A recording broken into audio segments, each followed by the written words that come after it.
அஸ்ஸலாமு அலைக்கும். ரெஜினா கிச்சனில் இப்போ என்ன பார்க்க போகிறோம்னா, ரவா தோசை தான் பார்க்க போகிறோம். வாங்க எப்படி செய்கிறதுன்னு பார்க்கலாம். பெரிய வெங்காயம் 2 வெங்காயம் பொடியாக கட் பண்ணிக்கோங்க. பச்சை மிளகா கட் பண்ணிக்கோங்க. கருவேப்பிலை கொத்தமல்லி எடுத்து வச்சுக்கோங்க. ஜீரகமும் மிளகும் போட்டுக்கோங்க. பெருங்காயம் போட்டுக்கோங்க. மிளகு வந்து 1 2 உடச்சி போட்டுக்கோங்க. ஒரு பாத்திரத்தில் அந்த கட் பண்ணதை நம்ம இதில் போட்டுக்கலாம்.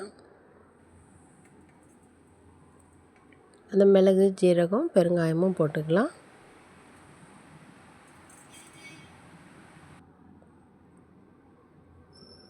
இப்போ வந்து 1 கப்பு ரவா போட்டுக்கலாம்.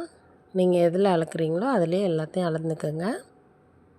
1 கப் அரிசி மாவு போட்டுக்கலாம். 1/4 கப் மைதா மாவு போட்டுக்கலாம். இப்போ கலந்துட்டு தண்ணி கொஞ்சமாக ஊற்றி நம்ம ஒரு 15 நிமிஷம் அந்த ரவா ஊறட்டும். அதுக்கப்புறம் நம்ம தண்ணி வேணுங்கிறத ஊற்றிக்கலாம்.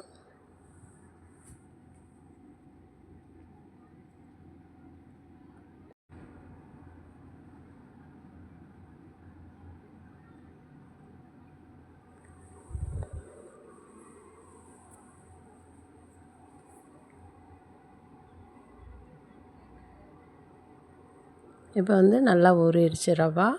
இப்போ நம்ம தண்ணி வேணுங்கிற தண்ணி நம்ம இப்போ ஊற்றிக்கலாம்.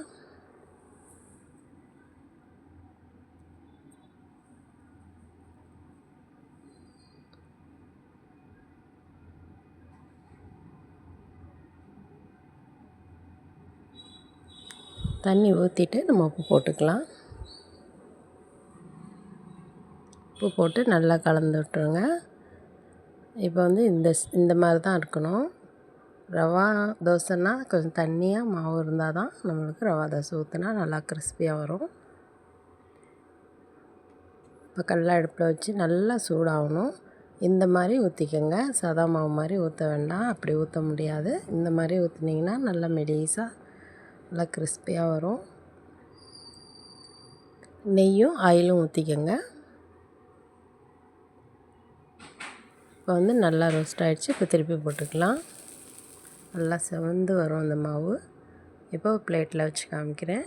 இதே மாதிரி நீங்களும் செஞ்சு பாருங்கள். செஞ்சு பார்த்துட்டு எப்படி வந்துச்சுன்னு கமெண்ட்டில் சொல்லுங்கள். வீடியோ பிடிச்சிருந்தா லைக் பண்ணுங்கள், ஷேர் பண்ணுங்கள், மறக்காமல் சப்ஸ்கிரைப் பண்ணுங்கள்.